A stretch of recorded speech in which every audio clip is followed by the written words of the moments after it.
시편 96편 7절부터 9절까지 같이 읽으시겠습니다. 구약성경 873조 시작. 만국의 족속들아 영광과 권능을 여호와께 돌릴지어다. 여호와께 돌릴지어다. 여호와의 이름에 합당한 영광을 그에게 돌릴지어다. 예물을 들고 그의 궁정에 들어갈지어다. 아름답고 거룩한 것으로 여호와께 예배할지어다. 온 땅이여 그 앞에서 떨지어다.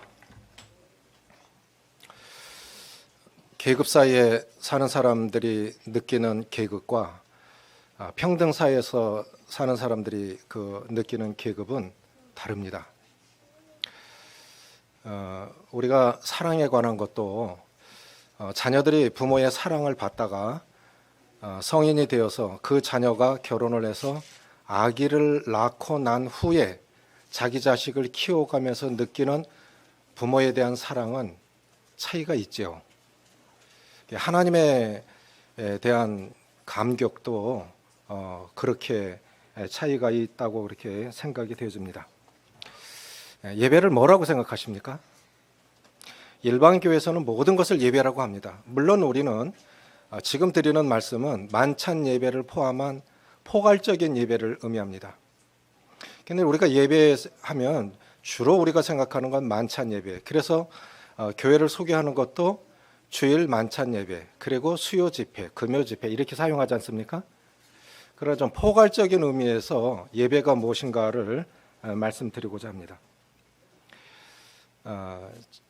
저희 교회가 있는 바로 옆에 팔공산이 있는데 많은 사람들이 팔공산 하면 동화사를 생각하고 갓바위를 생각합니다. 바위가 이렇게 갓을 쓰고 있는 바위가 있어요. 부산 쪽을 바라보고 있는데 수능 시험 칠 때 되면 대단합니다.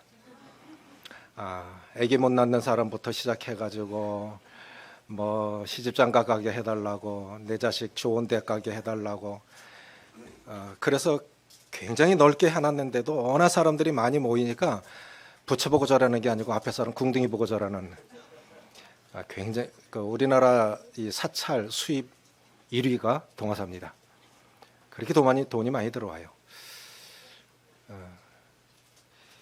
팔공산은 갓바위가 있는 곳이 팔공산이 아니고 대구 사람들도 팔공산의 유래를 잘 몰라요. 저희 예배당에 있는 곳이 불로동인데 불로동 살면서도 불로동의 유래도 잘 모릅니다. 왕건이 신라를 돕기 위해서 대구까지 내려와서 백제군 견윤의 아들과 접전했던 곳이 팔공산입니다. 그래서 8명이 죽어요. 왕건의 8명의 신하들이 죽고, 그때 신순겸 장군이 아주 지혜를 낸 것이 그게 뭐냐면 옷을 바꿔 입읍시다. 그래서 어쨌든 왕은 탈출을 하고 우리가 막겠습니다. 그래서 탈출을 돕기 위해서 8명의 장군들이 신순겸 장군이 왕건의 옷을 바꿔 입고 한쪽을 뚫었는데, 그러니까 왕이 저기 있다 생각하니까 왕 옷을 입었으니까 백제군이 그쪽으로 몰린 거예요. 그 틈을 타서 평민 복장을 하고 왕건이 빠져나간 겁니다. 그래서 바로 내려와 보니까 거기가 불로동인데, 내려와 보니까 노인들은 다 피난 가고 어린아이들밖에 없어서 불로동이 된 겁니다. 늙지 않는 동네가 불로동이 아니라 노인들이 없어서 불로동이 된 겁니다.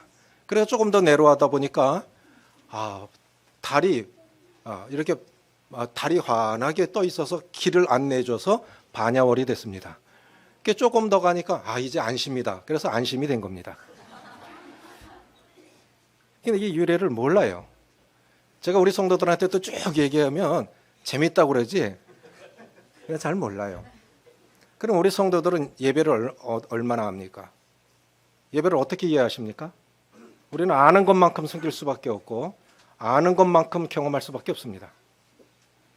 사람을 대하는 것도 마찬가지입니다. 예배란 우리 순수한 우리말의 의미는 예를 갖추어 절하다라는 뜻이 예배입니다. 예를 갖추어 절하다라는 순수한 우리말의 뜻이 예배입니다. 삼보일배 텔레비에 가끔씩 보죠. 세 걸음 걷고 한 번 절하고 세 걸음 걷고 무슨 한이 서린 사람들이 뭐 국회의사당 앞에서 막 그런 거 하잖아요. 삼보일배. 그래 예배는 이렇게 예를 갖추어 절하는 것이 예배입니다. 순수한 우리 말의 뜻이 옛날에 성철 스님은 3000배 하지 않고는 만나보지 못했습니다. 3000번 절하지 않은 사람은 만나주질 않았어요. 스스로가 나는 이 정도의 가치가 있다. 아무나는 안 만나준다. 그렇게 생각했던 겁니다. 그러면 하늘의 하나님께 예배드리는 그리스도인들은 어떤 자세로, 어떤 마음의 태도로, 어떤 마음가짐으로 예배를 드리러 오시고 또 어떤 마음가짐으로 예배를 드리면서 합니까? 자, 7절에 만군의 족속들아 영광과 권능을 여호와께 돌릴지어다. 여호와께 돌릴지어다. 8절 같이 읽습니다. 시작. 여호와의 이름에 합당한 영광을 그에게 돌릴지어다. 예물을 들고 그의 궁정에 들어갈지어다. 여호와의 이름에 합당한 영광을 돌려 드릴지어다. 성경적 예배의 의미는 첫째, 하나님의 가치에 합당한 영광을 돌려드리는 것이 그것이 예배입니다. 프랭클린 지글러라고 하는 분은 하나님의 자기 계시에 대한 사랑의 반응이 예배다라고 이렇게 말을 했습니다. 저에게 군인들이 많은데 전투기 조종사도 있고 헬기 조종사도 있습니다. 모임에 전투기 조종사들이 몇 분 계세요. 그중에 저에게 두 분 있었는데 한 분은 이제 원주로 가시고 한 분은 2군 사령관 전용기를 몰고 있는 헬기 조종사가 있습니다. 소령입니다. 블랙호크를 몰고 있는데 이분이 이제 논산에서 이쪽으로 다시 배치를 받고 내려와서 우리나라에 사성 장군이 8명밖에 없습니다. 1, 2, 3군 사령관, 6회 공군 참모총장, 그리고 합창의장, 한미연합 부사령관 이렇게 별 4개 사성 장군이 우리나라에 8명밖에 없습니다. 정말 대단한 사람들입니다. 대구에 2군 사령부가 있는데 별 4개 달려있는 빨간 별판에 별 4개 딱 그려진 거 차 지나가면요 보기만 해도 진짜 멋있다. 2군 사령부 안에 별이 10개가 있어요. 하나, 둘, 이렇게 4개 이렇게 합하면 대단한 분들이에요. 한국에 8명밖에 없어요. 그런데 그분을 모시는 거예요. 그 전용기가 블랙호크라는 헬기입니다. 그런데 이제 그 사령관에게 2군 사령관에게 가서 인사를 이제 그 전용기를 몰아야 되니까 인사하러 가는데 이 형제 간증이 그래요. 내가 면도를 2번 했습니다. 면도 2번 할 게 뭐 있어요? 얼마나 긴장이 됐든지 터럭 하나라도 남으면 안 될 것 같아서 또 한 번 했다는 거예요. 그리고 얼마나 긴장을 했든지 그냥 땀이 줄줄줄줄 나더라고요. 이 형제 소령이에요. 그런데 소령이 사성 장군 앞에 나갈 때 너무너무 긴장이 돼서 그냥 땀이 줄줄줄줄줄 흐르더래요. 그러면서 주님 앞에 참 회개한 것이 사실 별 4개도 똥별이에요. 몇 년 지나면 나오고 사성 장군 지나간다고 내가 겁낼 것도 없고 그 사람이고 나는 나고 아무 관계 없죠. 사성 장군은 군인이나 떨지 우리가 떨 이유가 없어요. 맞습니까? 안 맞습니까? 내가 그 사람한테 인사를 왜 해요? 내가 그 사람 왜 두렵습니까? 좀 지나친 표현이지만 나하고는 아무 관계 없어요. 그런데 군인들은 다른 거예요. 특별히 그 사성 장군을 2군 사령관을 모시고 있는 그 조종사 형제는 정말 이건 아침 그 이렇게 보통 뭐 한 6시에 2군 사령부가 대전 이남을 다 관할합니다. 굉장히 넓어요. 그러니까 수시로 뭐 호남도 갔다가 뭐 저 강원도도 갔다가 막 이렇게 막 돌아다녀요. 그런데 보통 2시간 전에 출근을 한대요. 1시간 전에 헬기 시동을 걸어놓고 점검을 하고. 자, 우리는 예배 드리는 거 어떻습니까? 우리는 어떻게 준비합니까? 우리는 예배를 하늘의 하나님을 예배한다고 하는 우리들은 사성장군 모시는 그도 그 정도로 2시간 전에 먼저 와서 1시간 전에 시동 걸어서 점검해 놓고 그렇게 하고 준비하고 있는데 우리 하늘의 하나님 바울이 알고 있는 우주관은 이렇습니다. 사도행전 17장에서 아덴의 아레오바고에서 그의 이 알지 못하는 신에게도 그렇게 섬기는, 많은 신들을 섬기고 있는 그들에게 진짜 신이 누구냐를 말했을 때, 우주와 그 가운데 만유를 지으신 신께서는 천지의 주제시니 사람이 지은 전에 계시지 아니하고 또 무엇이 부족한 것처럼 사람의 손으로 섬김을 받으시는 분이 아니시니 이는 만면에게 생명과 호흡과 만물을 주시는 이심이라. 인류의 모든 족속을 한 혈통으로 만드사 온 땅에 거하게 하시고 저희들의 연대를 정하시며 거주의 경계를 하나시고 저희들의 생명과 호흡을 주장하시는 분. 그러니까 사도 바울이 알고 있는 그 하나님은 우주와 만유를 지으신 분이시고 주관하시고 통치하시고 그리고 우리의 연대를 정하시고, 우리 언제까지 사는 거 아니지 않습니까?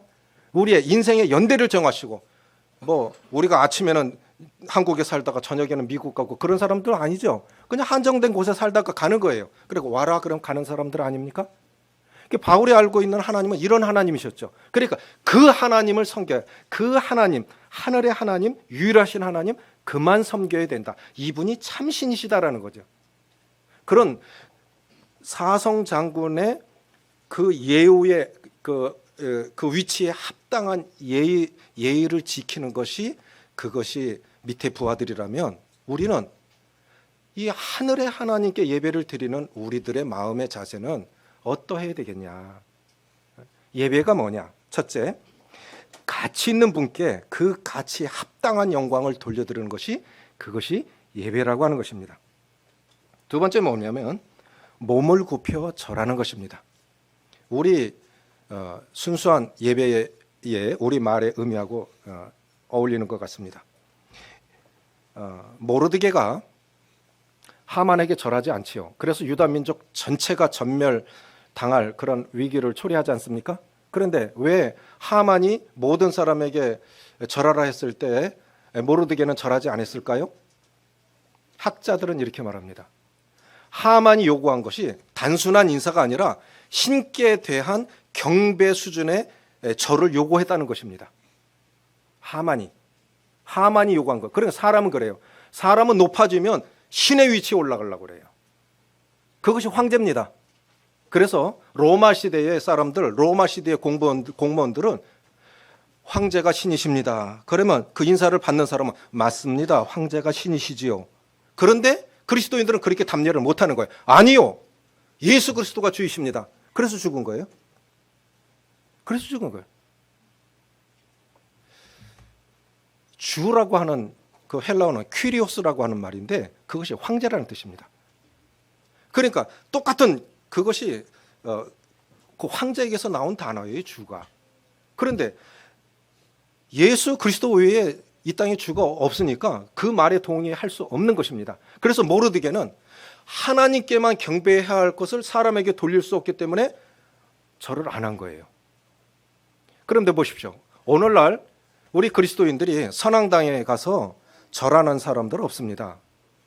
지금 그런 사람들은 없죠. 그런데 우리 안에도 모름지기 우리 안에 또 다른 신이 있는 것은 아닙니까?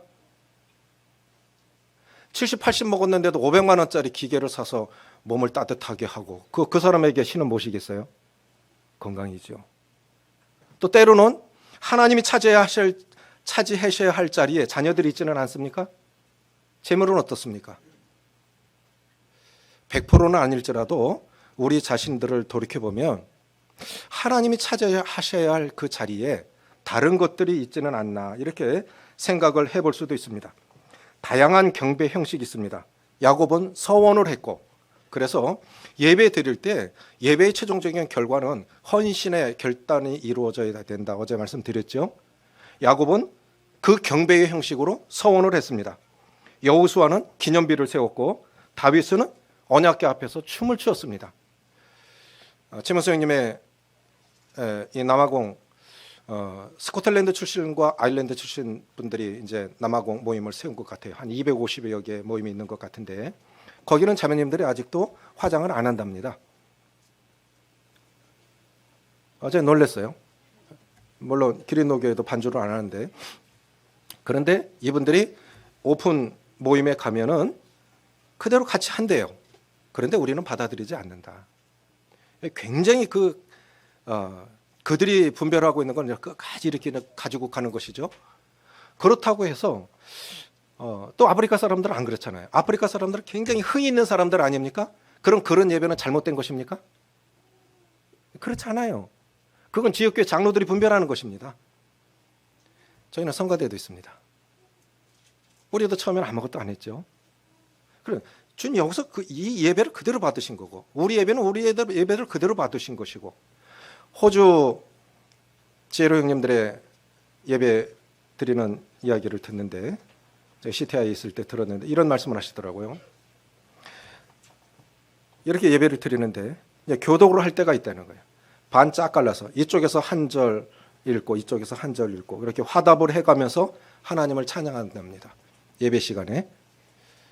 그것도 하나님 참 기뻐 받으셨으리라고 믿어요. 그래서 예배의 형식은 한 가지 이상이다라는 것이에요. 수르보니게 여인이 주님 앞에 나와서 엎드려서 절을 했습니다. 동방 박사들이 아기 예수님 앞에서 절을 했습니다. 그런 지금 무릎들이 아파서 무릎을 꿇을 수 없지만 진짜 우리 자세도 떡을 둘러서 한 상에 둘러서 이렇게 모여서 무릎 꿇고 예배 드렸을 때가 사실은 경건한 태도는 더 좋았던 것 같은데, 문화적 변화가 있을지라도 그 변화가 변질로 이어져서는 안 되겠다 하는 그런 생각을 가져봅니다. 그래서 예배의 성경적인 의미, 첫 번째, 가치 있는 분께 그 가치에 합당한 영광을 돌려드리는 것이고, 두 번째는 몸을 굽혀 절하는 것이다. 세 번째는 뭐냐면 섬기는 것입니다. 예배는 섬기는 것입니다. 그래서 우리가 만찬 예배와 이것은 포괄적 의미에서 예배를 말씀드리는 거예요. 그럴 것 같으면 예배 아닌 것이 없어요. 예배 아닌 것이 없습니다. 로렌스 형제라고 하는 분의 이 책을 읽어보면, 형제님 뭐 하십니까? 저는 예배 드리고 있습니다. 그게 뭡니까? 나는 40년간 이 예배를 드렸습니다. 설거지하면서 예배를 드린 거예요. 설거지하면서 하나님의 사랑을 묵상을 하고 베푸신 은혜를 묵상을 하고 그렇게 설거지하면서 주님을 예배했다는 겁니다. 그러면 우리가 주님의 이름으로 주님을 기억하고 그렇게 주님께 올려드리는 감사와 찬양일 것 같으면 예배 아닌 것이 없는 거예요. 화장실 청소하면서도 예배 드릴 수 있는 겁니다. 그렇지 않습니까? 저는 그리스도인의 마지막 간증을 죽음이라고 봅니다. 마지막으로 그 장사를 통해서 하나님께 영광을 돌려드릴 수 있다면 그거보다 더 큰 영광이 어디 있겠습니까?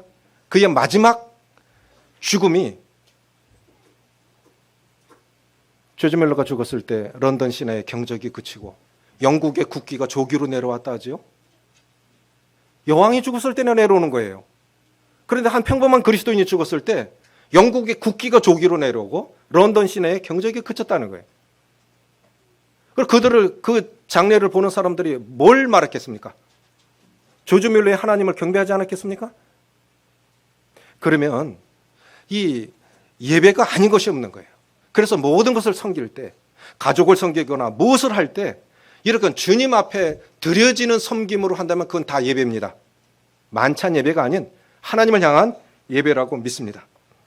그래서 로마서 12장 1절에 그러므로 형제들아 내가 하나님의 모든 자비하심으로 너희를 권하노니 너희 몸을 하나님이 기뻐하시는 거룩한 산 제물로 드리라. 자, 구약 시대 때는 죽은 제물 드렸죠. 희생 제물 드렸죠. 신약 시대 때는 살아있는 제물 드리는 겁니다. 그 살아있는 제물이 우리 자신입니다. 구약 시대 때는 죽은 제물 드렸고 신약 시대 때는 살아있는 제물, 산 제물, 산 제사. 그러면 우리가 섬기는 모든 것들은 다 예배라고 그렇게 분별이 되집니다. 두 번째, 그럼 예배의 중요성, 예배는 왜 중요한 것이냐 하는 것이죠. 저는 그리스도인의 최고의 특권이자 의무는 예배라고 봅니다. 이 그리스도인이 가질 수 있는 최고의 특권이자 최고의 의무는 예배라고 봅니다. 그럼 그리스도인의 삶 속에서 예배가 왜 중요한 것일까요? 율법에서 말하는 위치 때문에 그렇습니다. 구약시대 때 찾지 않습니다. 출애굽기 34장 14절을 보면 너는 다른 신에게 절하지 말라. 여호와는 질투라 이름하는 질투의 하나님이니라. 또 출애굽기 20장에 보면 너는 나 외에 다른 신들을 섬기지 말라. 아까 예배의 의미가 섬기는 거라고 말씀드렸죠. 나 외에 다른 신들을 섬기지 말라. 하나님이 차지하셔야 할 자리. 그것이 가장 중요한 것이 예배라고 봐요. 그러면 우리가 주님을 위해서 섬기고 봉사하는 것도 중요하지만 더 중요한 것은 마리아가 주님의 발치 아래서 말씀을 듣다가 나중에는 옥합을 껴서 주님께 드리지 않습니까? 더 중요한 것은 하나님 앞에서의 예배가 더 중요한 것이라고 그렇게 분별이 되어집니다. 두 번째는 뭐냐면 각종 절기 속에 나타난 예배의 모습입니다. 이스라엘 백성들에게 5제사 7절기가 있습니다. 번제, 완전한 헌신, 우리 주님 완전한 헌신, 소제, 흠없으신 주님, 순결하신 주님, 그리고 화목제물, 하나님과 사람 사이의 화목제물이 되신 주님, 속건제, 우리가 지은 죄를 다루는 제사, 속죄제, 우리의 근본 죄의 본성을 다루는 제사, 이것이 제사의 진정한 의미예요. 7절기, 맨 우리 주님의 사역과 성품을 말해주고 있습니다. 그럼 거기서 말하는 것이 무엇일까요? 어느 분이 이렇게 말씀하셨는데 구약 성경에 3가지 특징이 있다. 그게 뭐냐면 첫째, 성취되지 않은 예언의 책이다. 그렇죠. 구약 시대 사람들은 교회를 못 봤어요. 그들은 교회를 본 사람들이 아닙니다. 십자가 사역을 경험한 사람들도 아닙니다. 두 번째, 해석되지 않은 의식의 책. 그들이 그렇게 5제사와 7절기를 지키면서도 그것의 본뜻을 모르고 한 거예요. 세 번째, 충족되지 않은 소망의 책이다. 그리고 완전한 은혜를 경험해 보지 못했던 사람들인데 이 모든 것들이 그리스도 안에서 다 이루어졌습니다. 성취되지 않은 예언의 책인데 예수님 십자가에 죽으시면서 마지막으로 다 이루었다. 결국은 우리 주님의 십자가 사역을 통해서 인류를 구속하실 것에 대한 예언이 구약이에요. 그 모든 의식과 행사, 절기들이 다 결국 우리 주님을 장차 오실 메시아 예수 그리스도를 예언한 것입니다. 충족되지 않은 소망의 책. 이제 우리는 완전한 계시 속에 살고 있습니다. 결국 우리가 지금 믿고 섬기고 있는 것은 구약시대 사람들이 장차 오실 메시아를 바랬던 그 삶이 사실이었다는 걸 우리 삶으로 증명하는 거 아닙니까? 그들은 모르고 섬겼고 오실 메시아를 기다리면서 모르고 섬겼지만 우리는 그들이 믿은 그 믿음이 사실이고 맞아. 우리가 확증하는 사람들이죠. 그래서 이 두 번째 각종 절기에 나타난 이 영광스러운 모습 때문에 예배가 중요한 것이다. 세 번째 뭐냐면 하늘의 모형인 성막과 성막을 중심으로 한 이스라엘 백성들의 포진 위치입니다. 자, 성막이 있습니다. 그 성막 주위로 어떤 사람들이 텐트를 쳤을까요? 성막 주위로 누가 텐트를 쳤을까요? 출애굽기 25장 10절 보시겠습니다.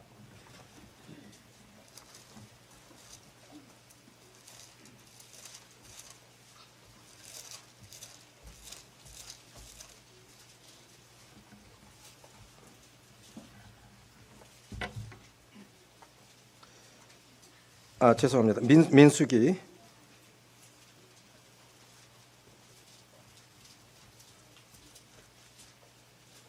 1장 52절에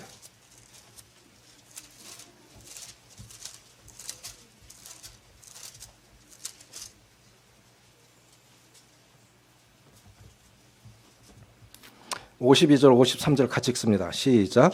이스라엘 자손은 막사를 치되 그 진영별로 각각 그 진영과 군기 곁에 칠 것이나 레위인은 증거의 성막 사방에 진을 쳐서 이스라엘 자손의 회중에게 진노가 임하지 않게 할 것이라. 여기까지 보겠습니다. 자, 그럼 성막 가장 가까이 진친 사람들은 누구입니까? 그 다음에 이스라엘 지파들과 군인들이죠.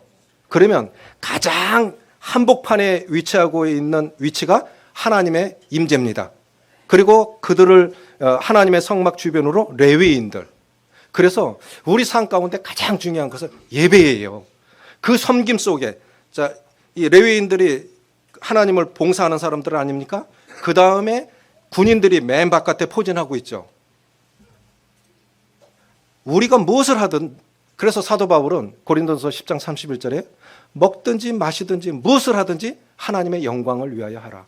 그럴 것 같으면 우리가 뭐를 하든 이것이 하나님께 예배고 이것이 하나님께 영광이 된다고 하면 우리는 기쁨으로 할 수 있습니다. 똑같은 일을 하면서도. 그리고 그 일을 통해서 하나님의 영광을 받으실 수 있겠지요. 예배하는 마음으로 한다면. 그렇지 않겠습니까? 왜 원망 불평이 나오겠습니까?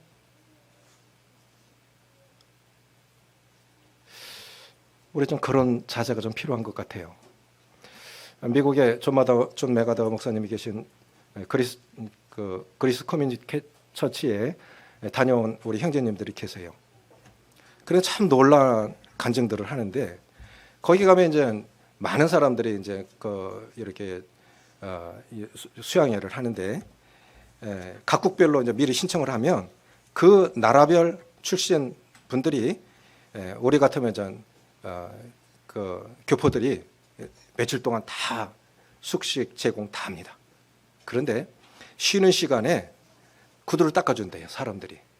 그 구두를 닦아주는데 당신 직업이 뭐냐? 우리 헬기 조종사 갔다 왔어요. 저는 헬기를 몹니다. 그러니까 기도합시다. 헬기 떨어지지 않도록 도와주세요. 그렇게 기도를 하더래요. 즉석에서 기도를 하더래요. 그래서 이제 궁금해갖고 그럼 당신은 직업은 뭡니까? 나는 판사입니다. 당신은? 난 교수입니다. 거기 구두 닦는 건요. 그 정도 아니면 구두도 못 닦아요. 존 메가더 목사님이 심호하는 교회에서 수양회 할 때 구두 닦아주는 사람들은 그런 사람들이라는 걸 느끼고 정말 생각을 많이 했대요. 그런데 미국의 모임 출신의 형제님이 미국의 유명한 그 신학교 교수로 근무하시다가 퇴직을 하셨는데 한국에 나오셨어요. 그래서 제가 만나본 적이 있습니다.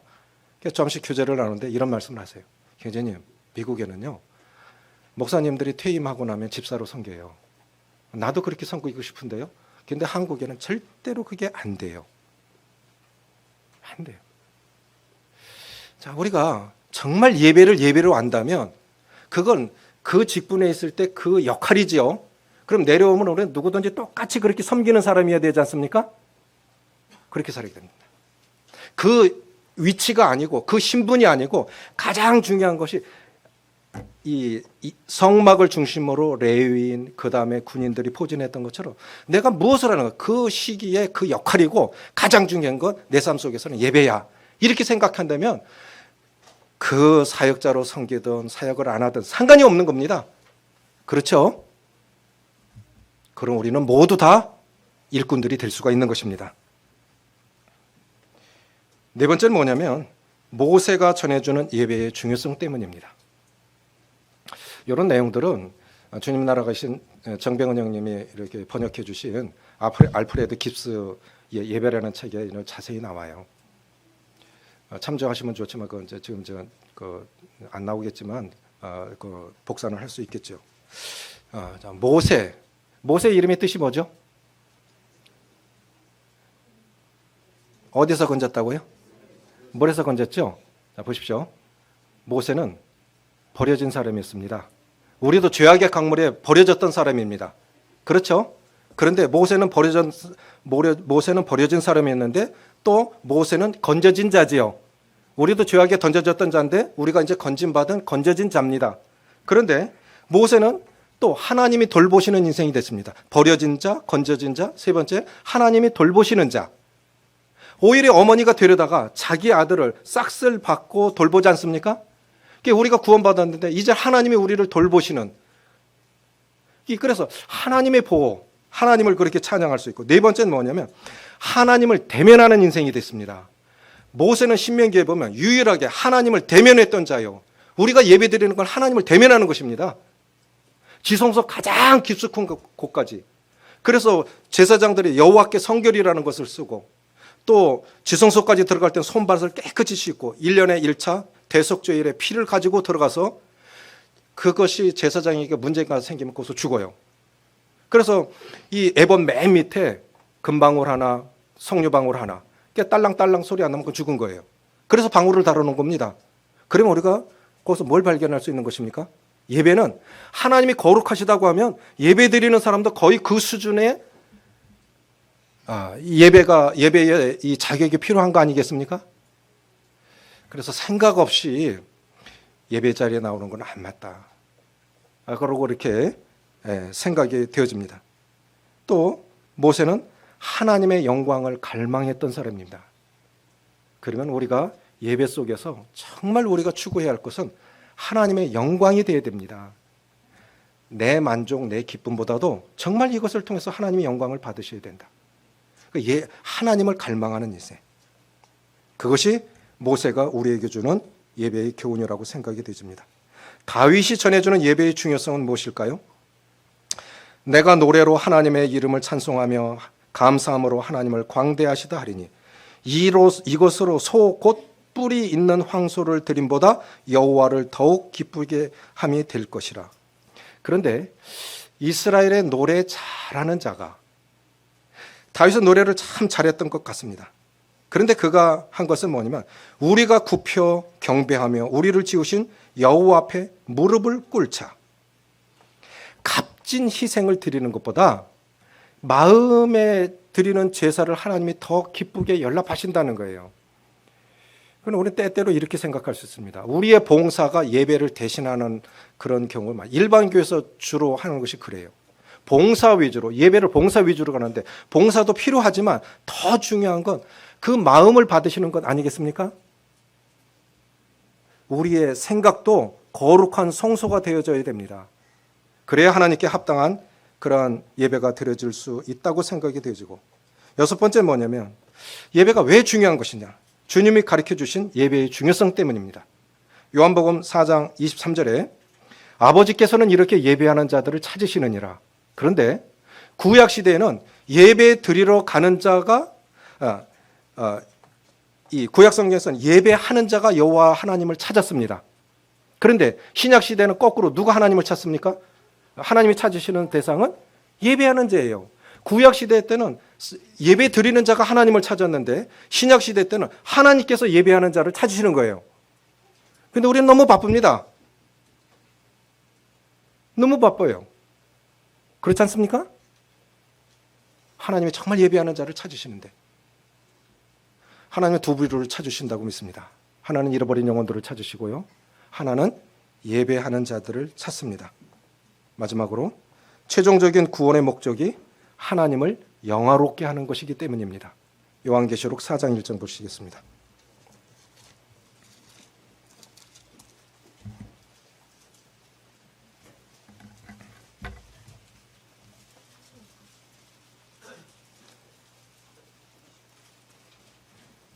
(4장) 1절부터 3절까지 읽겠습니다.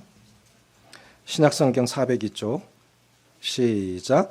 이 일 후에 내가 보니 하늘에 열린 문이 있는데 내가 들은 바 처음에 내게 말하던 나팔 소리 같은 음성이 이르되 이리로 올라오라. 이후에 마땅히 일어날 일들을 내가 내게 보이리라 하시더라.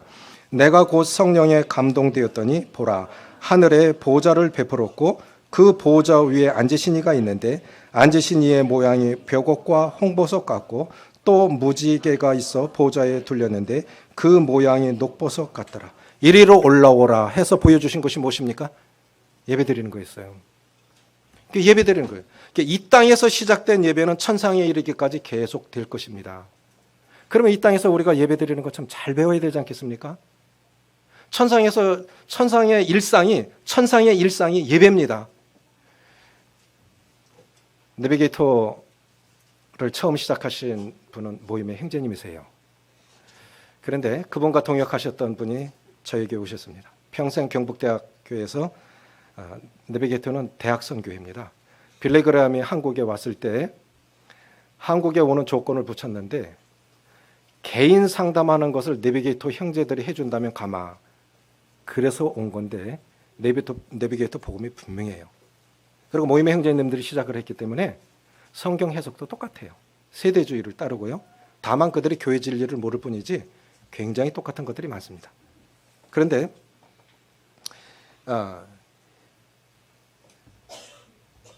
그 형제님이 이제 저희 교회에 오셨을 때 그분은 신학 박사인데 저에게 침례를 주십시오 그러더라고요. 그래서 그분에게 침례를 주고 같이 예배를 드렸어요. 그래 그분이 이제 형제 무리 속에서 함께 예배드리다가 전립선 암으로 주님 날아가시고 자매님은 지금도 같이 예배를 드리십니다. 그런데 그 자매님 평생 제자 훈련을 하셨기 때문에 우리 교회 자매님들 제자 훈련을 잘해서요. 저희 교회는 제 수준에서 복음을 전하는 전도자들이 한 5, 6명 있어요. 정말 잘해요. 누굴 붙여줘도 다 해요. 근데 그분이 우리 모임에 와서 느끼는 거는 참 이 예배. 그들은 그 예배를 몰랐어요. 이 땅에서 시작된 예배가 천상까지 이어질 것입니다. 그런데 그분이 하신 말씀이 있어요. 그분이 우리 성도들 중에 찬송 4절까지 다 외우는 거 몇 곡 있습니까? 5곡 이상 외우시는 분 한번 손 들어보세요.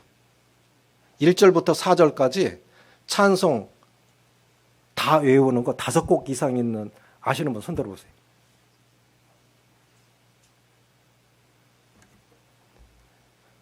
천상에서 매일 드려지는 일상이 뭐라고요? 하나님이 우리 변화시켜주지 않으면 우리는 천국에도 찬송가 갖고 올라가야 돼요. 그렇지 않겠습니까? 우리 다른 것들은 안 그래요. 그런데 어떻게 생각해 보면 예배를 드린다 하지만 정말 그 시간에 필요한 예배만 드리는 것이지 실제로 우리가 예배를 정말 잘 생각해 보셔야 됩니다. 천상의 일상이 예배라면 이리로 올라와라 해서 보여준 것이 그게 예배입니다. 그런데 그 예배가 정말 찬양도 있고 감사도 있고 말씀도 있고 봉사도 있고 헌물도 있고 다 그것이 예배인데 우리는 너무 예배를 그 시간에만 필요한 예배로 드리지는 않습니까? 그럴 것 같으면 예배를 조금 생각을 하셔야 될 것 같아요. 제가 경주에 갔는데 그 경주에 사역하시는 형제님들이 자매님들에게 이런 말씀 드렸대요. 자매님들 예배 준비해 갖고 오십시오. 그럼 자매님들 수건 벗고 감사하는 분들 아니잖아요. 자매님들이 그럼 뭘 준비합니까? 오늘 드려질 예배를 위해서, 형제님들을 위해서, 그리고 나 자신이 입은 열지 않지만 나도 함께 예배드리는 예배자로서 내가 어떻게 평상시에 준비해야 할 것인가에 대해서 그거 준비해 갖고 오십시오. 그때부터 예배가 바뀌었다고 그러더라고요. 그때부터. 우리 자매님들은 예배를 보러 오십니까? 예배를 드리러 오십니까? 정말 예배는 중요한 것입니다. 예배 받기 위해서 우리를 구원하셨습니다. 그러면 예배를 좀 새롭게 이해하셨으면 좋겠습니다. 다 아시는 주제를 말씀드리기는 참 어려워요. 나도 다 아는 건데 그 정도는 다 아는 건데 하지만 아는 것과 사는 건 다릅니다. 이해하시죠? 아는 것과 사는 것은 다릅니다. 성도의 차이가 있다면 여기서 차이가 날 것입니다. 아는 것과 그렇게 사는 것은 다른 것입니다. 다음 시간에는 만찬 예배 속에 담긴 그리스도인의 정체성에 대해서 살펴보겠습니다.